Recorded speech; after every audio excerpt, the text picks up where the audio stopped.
Okay. Okay, okay. Here I am. Hello. Hi. How are you? How are you? Just wait 1 second. Let me get in shape.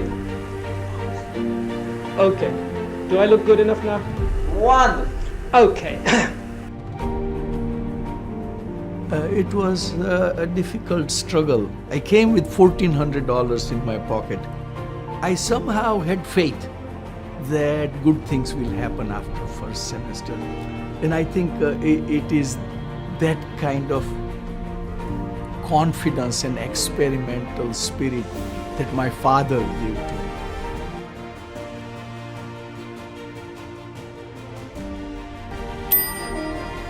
નવી સવારમાં હું રમેશ તન્ના આપનું હાર્દિક સ્વાગત કરું છું. મારી સાથે છે રાહુલભાઈ શુક્લ. રાહુલભાઈ, તમારું સ્વાગત કરું છું. રાહુલભાઈ, તમને યાદ હશે કે અમદાવાદમાં નવી સવારમાં અમારા સ્ટુડિયોમાં અમે તમારા મુલાકાતનો પહેલો ભાગ શૂટ કર્યો હતો અને પછી લોકો સુધી પહોંચાડ્યો હતો. એનો એક બીજો ભાગ બાકી હતો.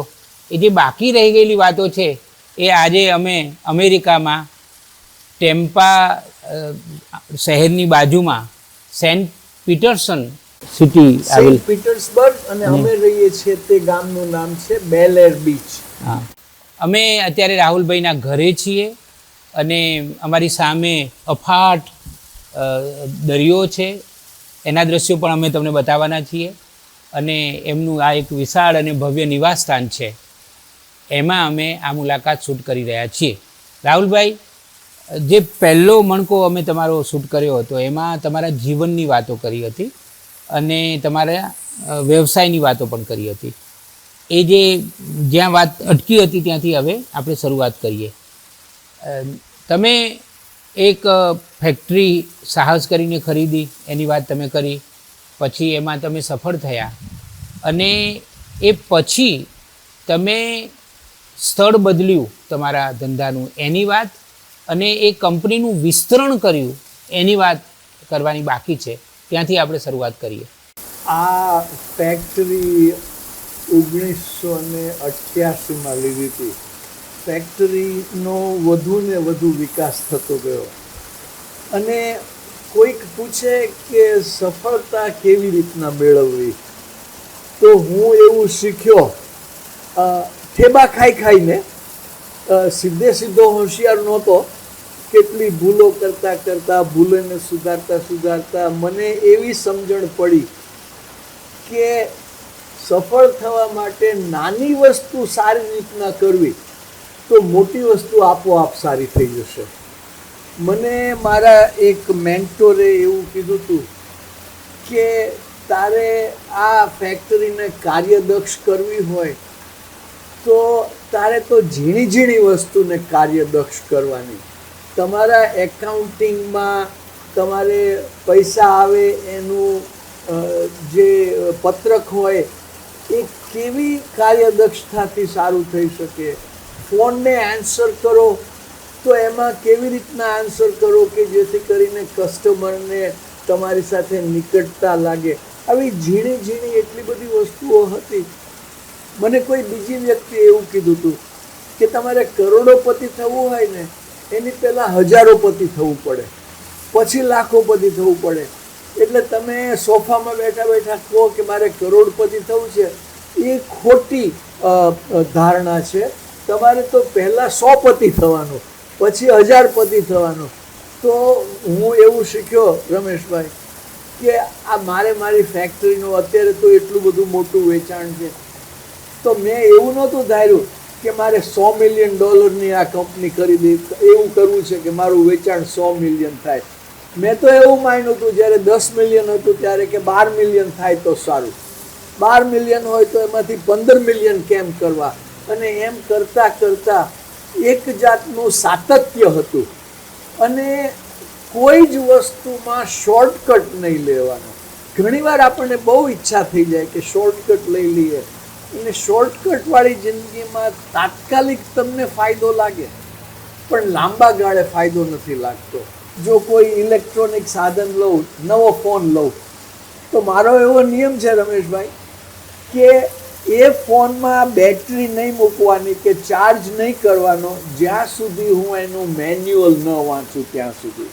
નવો કેમેરા લીધો હોય તો બેટરી નહીં નાખવાની, પહેલાં એનું મેન્યુઅલ વાંચવાનું. કારણ કે એકવાર બેટરી નાખી દો ને પછી તો ફોટા લેવાના શરૂ કરો ને પછી મેન્યુઅલ વાંચવાનું ધબો નારાયણ. એટલે મોટાભાગના લોકો એમના ફોનમાં 5 વસ્તુ કરતા હશે. ફોન કરે, મેસેજીસ ચેક કરે, ફેસબુકમાં જુએ. પણ ફોનમાં તો તમને ખબર છે કે જ્યારે એપોલો 11 ચંદ્ર ઉપર ઉતરાણ કર્યું ત્યારે એના માટેની જે કોમ્પ્યુટર સિસ્ટમ હતી એના કરતાં 100 ગણા સારા કોમ્પ્યુટર આપણા ફોનના ખિસ્સામાં હોય છે, આપણા ખિસ્સાના ફોનમાં હોય છે. તો આટલું મોટું કોમ્પ્યુટર લઈને ફરીએ છીએ પણ આપણે એનો ઉપયોગ શું કરીએ? ફોન કરીએ, મેસેજ લઈએ અને ફેસબુક ચેક કરીએ. તો મેં એવું બધાને કીધું છે મારા ફેમિલીમાં કે કોઈ પણ નવી વસ્તુ આવે તો મેન્યુઅલ આખું વાંચી જવાનું. તમે નવો ફોન લો તો પહેલાં 5 દિવસમાં જે ફીચર્સ વાપરશો ને એ પછીના 3 વર્ષોમાં વાપરશો, કોઈ નવું ફીચર નહીં. એટલે પહેલાં 5 દિવસમાં. તો મારું આ કહેવાનો મતલબ શું છે કે મને અમુક હોશિયાર માણસોએ શીખવાડ્યું કે નાની વાત સાચી રીતના અને સારી રીતના કરશો તો મોટી વાત આપોઆપ સાચી રીતના અને સારી રીતના થઈ. રાહુલભાઈ, બહુ સરસ વાત. તમે ધંધાનું વિસ્તરણ કર્યું એના મહત્ત્વના ઘણા પડાવો છે, પણ મને તમારી સાથે જે કાલે પણ અમે અહીંયા તમારી ફેક્ટરી છે એ જોઈ અને 2 વાતો મારે ખાસ જાણવી છે કે તમે ન્યૂ જર્સીથી તમારી ફેક્ટરી અહીંયા ફ્લોરિડામાં શા માટે લાવ્યા અને પછી તમારા ધંધાના વિસ્તરણમાં તમે એરોપ્લેનમાં જે સ્પેર પાર્ટ વપરાય છે એ બનાવો છો, પણ પછી વિસ્તરણ કરીને એમાં બીજી કઈ વાતો ઉમેરી? તો હું અહીંયા ફ્લોરિડામાં શા માટે આવ્યો? તો આકાશ મારો દીકરો અત્યારે તો એ 38 વર્ષનો છે. એ જ્યારે 6-7 વર્ષનો હતો તો અમે અવારનવાર અહીંયા ડિઝનીલેન્ડમાં આવતા, દર વર્ષે એકવાર આવતા. તો એરોપ્લેન જ્યાં ઓર્લાન્ડોના એરપોર્ટ ઉપર ઉતરે અને બહાર નીકળીએ તો ફ્લોરિડાની હવાથી મને મનમાં જાણે કોઈક સુખ ઊભું થતું હોય એવું લાગતું હતું. મને મારી વાર્તાઓ ને એવું બધું લખવાનું મન આ વાતાવરણમાં વધુ થાય. પછી મારે ભાઈ ઉપર વિયોગનું પુસ્તક લખવાનું હતું તો મેં મીનુને કીધું કે મારે તો ફ્લોરિડા જઈને લખવું છે. પછી મને થયું કે હું લખવા માટે અહીંયા આવું છું એના કરતાં અહીંયા જ શું કામ ન રહેવું? તો આ આવડી મોટી ફેક્ટરી, એના બધા મશીનો અમુક 110 વોલ્ટના, અમુક 220 વોલ્ટના, અમુક 440 વોલ્ટના અને 1 લાખ ચોરસ ફૂટની ફેક્ટરી, 40 ટ્રક લોડ ભરીને મશીન અહીં લાવવાના હતા. તો બધા કહે કે આ ઉંમરે આવું શું કામ કરો છો? તો મેં કીધું કે તમારા મનમાં જે ઈચ્છા હોય એ ઈચ્છાને પૂરી ન કરો એ તો તમે ભગવાન સામે પાપ કરી રહ્યા છો. જો તમને ઈચ્છા હોય તો એ ઈચ્છા મુજબ કરવું જ જોઈએ અને અધૂરી ઈચ્છાનો જિંદગીમાં ઉમેરો કર્યા કરવાનો કોઈ અર્થ નથી. તો મેં મીનુને કીધું, 71 વર્ષની મારી ઉંમર હતી, મેં કીધું કે આપણે ફ્લોરિડા મૂવ થઈ જઈએ. કારણ કે 50 વર્ષનો હતો ત્યારે તો કહેતો જ તો, પણ ત્યારે એમ હતું કે આજે નહીં જવું તો કાલે જઈશ. 71 વર્ષની ઉંમરે મેં કીધું કે હવે જો નહીં જઈએ ને તો પછી કદાચ ટૂંક સમયમાં ભગવાન મને એમની સાથે સત્યો રમવા બોલાવી લેશે. અને મારી જે ફ્લોરિડામાં રહેવાની ઈચ્છા હતી, મારી ઈચ્છા એવી હતી કે દરિયો સામે હોય અને ચાલતા ચાલતા જઈએ ને રેતીમાં પગ મૂકીએ અને સ્નો પડવાનો બંધ થઈ જાય. તો એ બધું મને ફ્લોરિડામાં મળતું હતું. એ સાથે જ અહીંયા આ સ્ટેટનો ઇન્કમ ટેક્સ ઓછો છે. ન્યૂજર્સીમાં 10% ઇન્કમ ટેક્સ, એટલે મારો ટોટલ ટેક્સ જે કેન્દ્ર સરકારનો છે એ 40%, ન્યૂજર્સીનો 10% એટલે 50%. એ સિવાય પ્રોવિડન્ટ ફંડ જેવું હોય છે, સોશિયલ સિક્યોરિટી, એનો 8%. એટલે મને જ્યારે $100 આવક થાય ત્યારે એમાંથી $58 ગવર્મેન્ટ લઈ જતી હતી. તો અહીંયા આવ્યા તો હવે $48 જ લઈ જાય છે. પણ એ મારું મુખ્ય કારણ નહોતું. મુખ્ય કારણ એ હતું કે મારે દરિયા કિનારાની મોજ સાથે જીવવું હતું, અને એ મોજ અમને અહીંયા ફ્લોરિડામાં મળી. અને મારું કુટુંબ, મીના, મારો દીકરો આકાશ, મારી પુત્રવધુ રાધા, મારો ગ્રાન્ડસન અર્જુન અને મારો ગ્રાન્ડસન કબીર, અમે રોજ સાંજે અહીંથી 2 મિનિટ દૂર દરિયાનો બીચ છે અને પાછળ જ મારા ઘરની દરિયાનો ખાડી છે, અને આમ અમે આનંદથી આ એક કુટુંબ રહીએ છીએ અને રોજ દરિયાનો ઉત્સવ માણીએ છીએ. હવે ધંધાના વિસ્તરણની વાત કરીએ. જે મેડિકલ ક્ષેત્રમાં તમારો કંપની આવી એની વાત કરીએ. મેડિકલમાં અમે ફ્લેક્સિબલ શાફ્ટ એટલે કે એરોપ્લેનના પાર્ટ્સ, કારના પાર્ટ્સ, કારમાં પાવર સીટ હોય છે જે કારને આગળ પાછળ કરે, સીટને આગળ પાછળ કરે, ઊંચી નીચી કરે, તો એના માટેની જે ફ્લેક્સિબલ શાફ્ટ છે એ 60% અમેરિકાની કારમાં અમારો એ પાર્ટ વપરાય છે. અને એ પાર્ટ ક્યાં બને છે? મારી વઢવાણની ફેક્ટરીમાં બને છે. વઢવાણની ફેક્ટરીમાં અમેરિકાની ઉત્તમ કારનો પાર્ટ બને છે, જાપાનની કારના પાર્ટ વઢવાણમાં બને છે, અને ટેસ્લા માટેની કારનો પાર્ટ વઢવાણમાં બને છે. એટલે મને વઢવાણના મારા જે કારીગરો છે, કર્મચારીઓ છે, એમના માટે હું ખૂબ ગૌરવ અનુભવું છું. મને કોઈક પૂછે કે તમને તારી વઢવાણની ફેક્ટરીમાં અમેરિકા જેવી ક્વોલિટી મળે છે ખરી? તો હું કહું કે ના, અમેરિકા જેવી નથી મળતી, એનાથી સારી મળે છે. અને એ પછી મને થયું કે મારા એક જે સહકર્મચારી હતા, મારા હાથ નીચેનો માણસ, એણે કીધું કે રાહુલ, આપણે મેડિકલ લાઇનમાં જવું જોઈએ. તો મેં કીધું હા, આપણે કેવી રીતના જઈશું? તો એ કહે કે આપણો એક કસ્ટમર છે ને, એ કસ્ટમરની કંપની તો બહુ મોટી છે, $1 બિલિયન, અને એમાં એમનું નાનું ડિવિઝન છે. એ મેડિકલના એવા પાર્ટ્સ બનાવે છે કે જ્યારે આપણી અંદર નાખેલા ઓર્થોપેડિક ઇમ્પ્લાન્ટ જૂના થઈ જાય, ઘસાઈ જાય, અથવા ઇન્ફેક્શન લાગે, અથવા કારનો એક્સિડન્ટ થયો હોય ને એ ઇમ્પ્લાન્ટ તૂટી જાય, તો એને કાઢવા માટે ડૉક્ટરને બહુ કડાકૂટ કરવી પડે છે. ઇમ્પ્લાન્ટ નાખવામાં 1 કલાક થાય ને કાઢવામાં 4 કલાક થાય. તો આ કંપની છે એ એક ઇમ્પ્લાન્ટ, પગના ફ્રેક્ચરનો સળિયો, એને IM નેલ કહે છે, એ કાઢવા માટેના સાધનો બનાવતી હતી. તો અમે તો એમને કાગળ લખો. અમે કીધું કે ભાઈ, અમે તો નાની કંપની છીએ, તમે તો આવડી મોટી કંપની છો, તમારી આ સાવ નાની કંપની છે જેનું $2 મિલિયન સેલ છે, આવડી મોટી કંપની થઈને તમે આ નાની કંપનીનો માથાનો દુખાવો શું કામ સહન કરો છો? તમારી ઈચ્છા હોય તો અમે આ તમારી પ્રોડક્ટ લઈ લઈએ, અમે તમને બહુ વધુ પૈસા આપી શકીએ એવી અમારામાં તાકાત નથી. બધા તો કે આવું લખો છો તો કોઈ તમારું સાંભળવાના નથી. પણ તમે માનશો, એ લોકોએ એ કંપની અમને માત્ર $1.9 મિલિયન, જે અહીંયા અમેરિકાની દ્રષ્ટિએ આવી કંપની એક 1.9 મિલિયનમાં મળે એ તો બહુ જ અચરજ કહેવાય. પણ મારી લાઈફમાં મેં રમેશભાઈને કીધું એમ, હંમેશા હું નસીબદાર જ હોઉં છું. મારી લાઈફમાં ધાર્યા કરતાં બધું સારું જ બને છે. હું બધાને કહું છું કે હું એટલો નસીબદાર છું કે મારી લાયકાત કરતાં કાયમ મને વધુ સફળતા મળે છે. તો પછી અમે એ કંપની લીધી.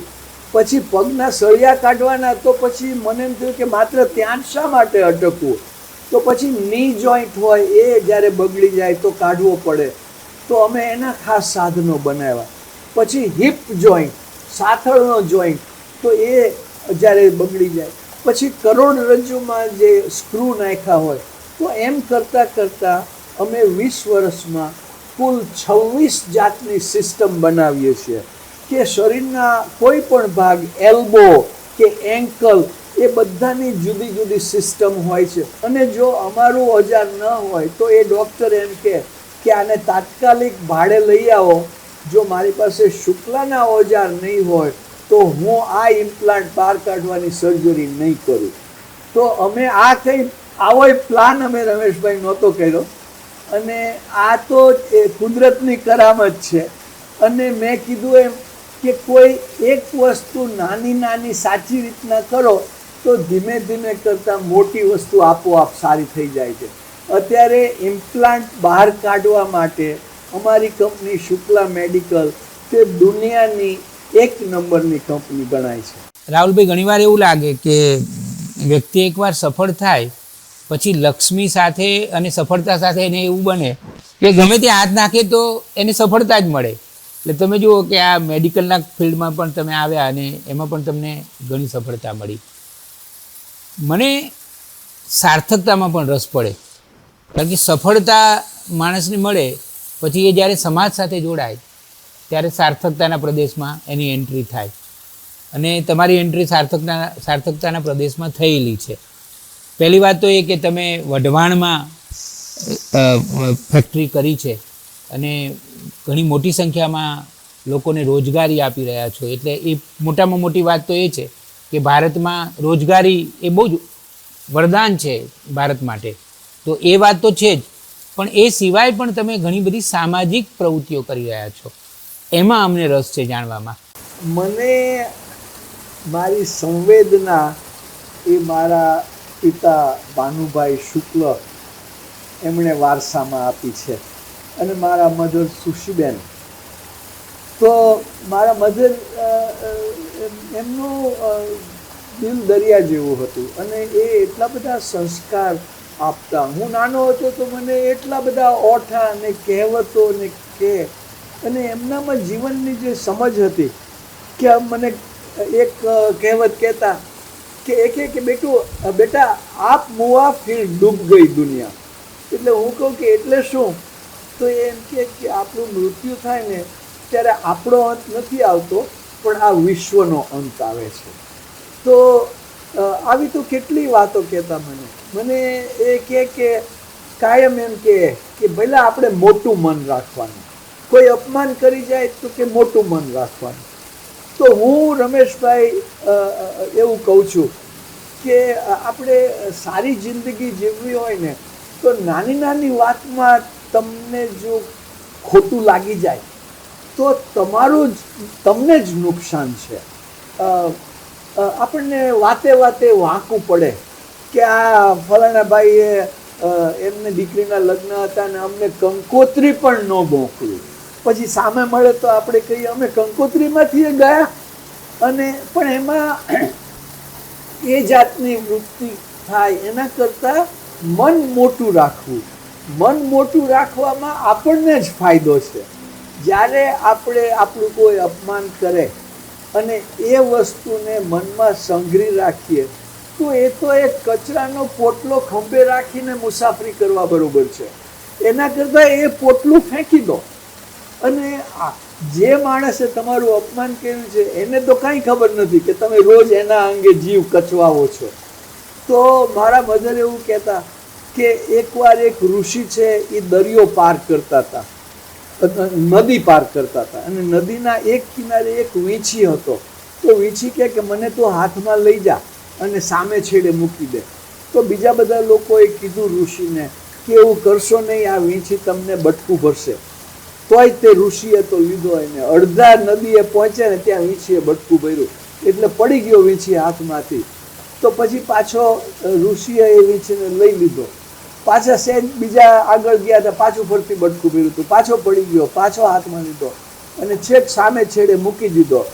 તો બધા લોકોએ કીધું કે તમે તો મૂર્ખ છો, તમને કીધું તું કે આ વીંછી તમને કરડશે, તોય તમે કેમ આવું કર્યું? તો ઋષિએ કીધું કે વીંછી છે ને એ એની પ્રકૃતિ મુજબ વર્તતો હતો અને હું મારી પ્રકૃતિ મુજબ વર્તતો હતો. તો રમેશભાઈ, મને હું કંઈ એટલો બધો મહાન નથી કે એટલો બધો ઉદાર નથી, પણ આ વાત મારા મગજમાં રહી ગઈ છે કે આપણે આપણી પ્રકૃતિ પ્રમાણે રહેવું. કોઈ બીજા આપણું અપમાન કરે, આપણને હેરાન કરે તો આપણે એમાં વધારે વખત ન બગાડવો. હું તો હંમેશા મારા ફાયદામાં જે વસ્તુ હોય એમાં જ વખત કાઢું છું.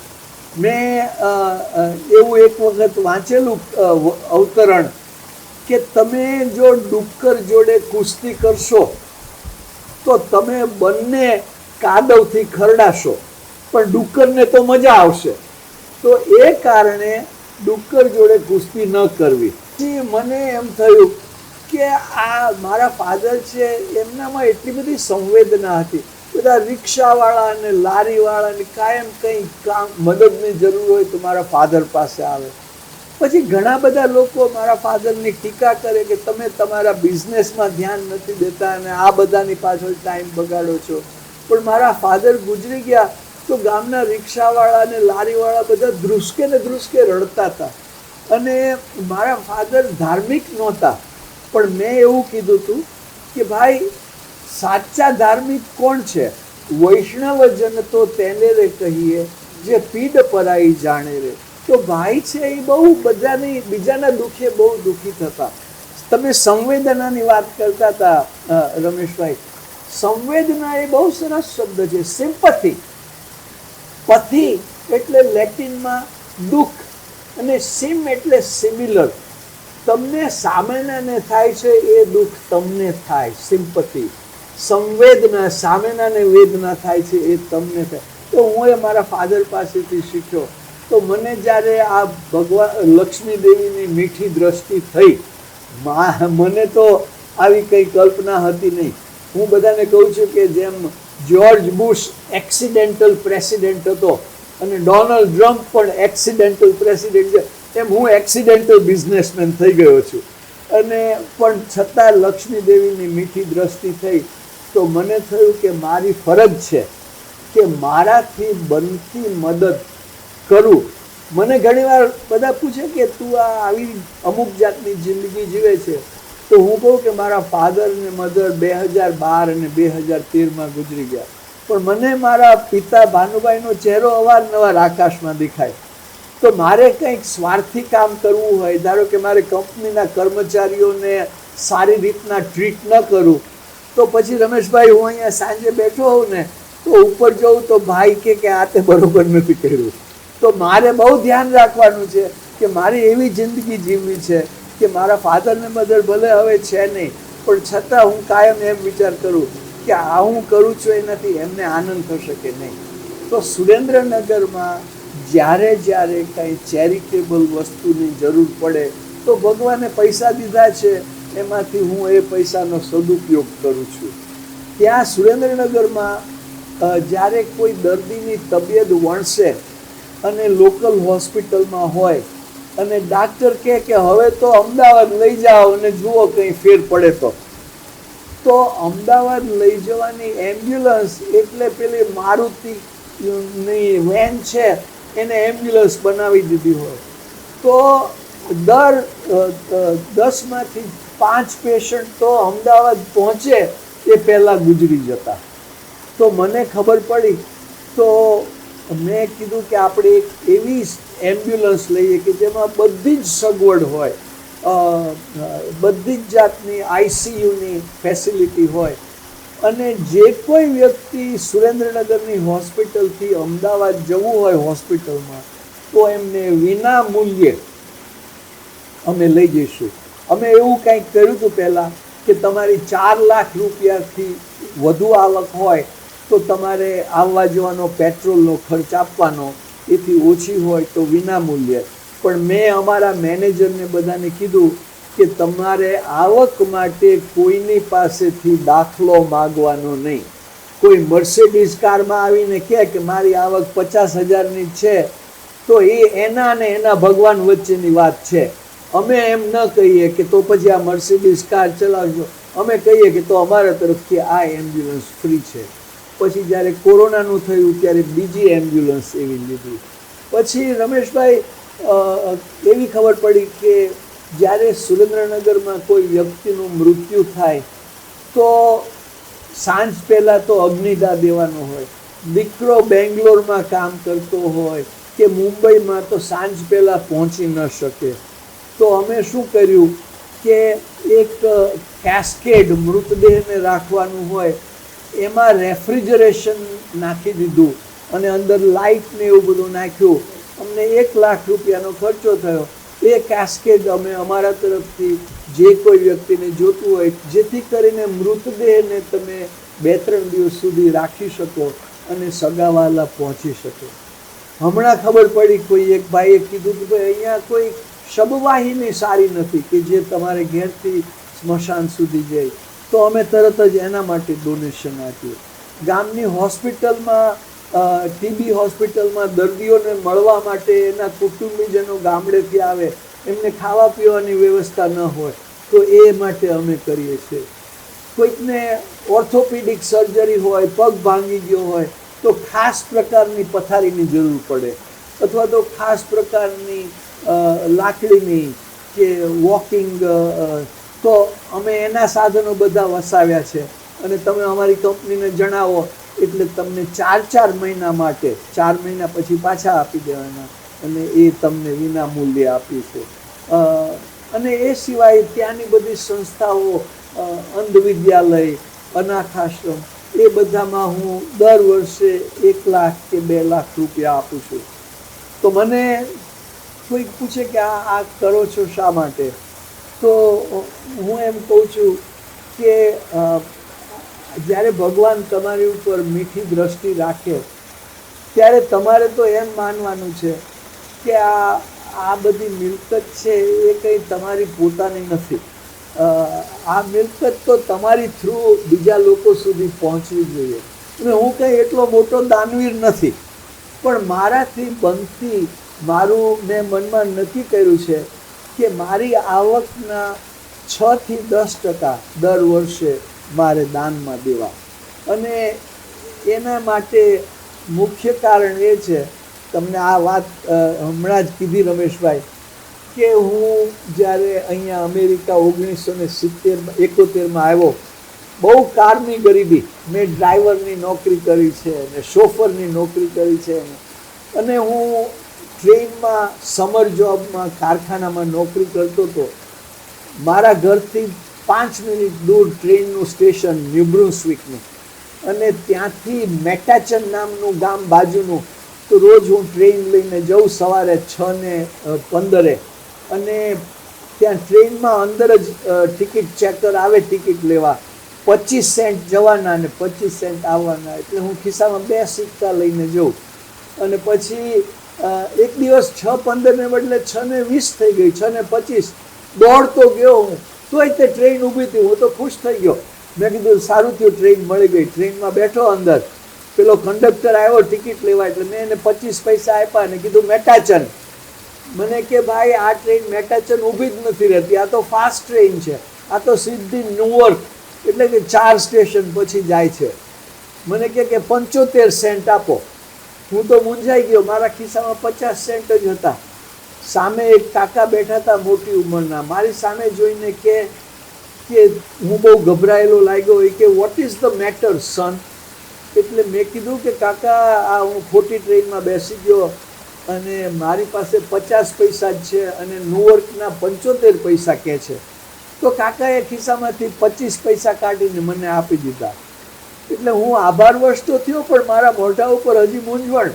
તો કાકા કહે કે વોટ ઇઝ ધ મેટર નાવ સન? મેં કીધું કાકા હું ત્યાંથી ન્યુયોર્કથી પાછો કેવી રીતના આવીશ? તો એમણે ખિસ્સામાંથી વોલેટ કાઢી, પાકીટ કાઢીને મને $1 આપ્યો. તો હું તો એટલો ક્ષોભિત થઈ ગયો.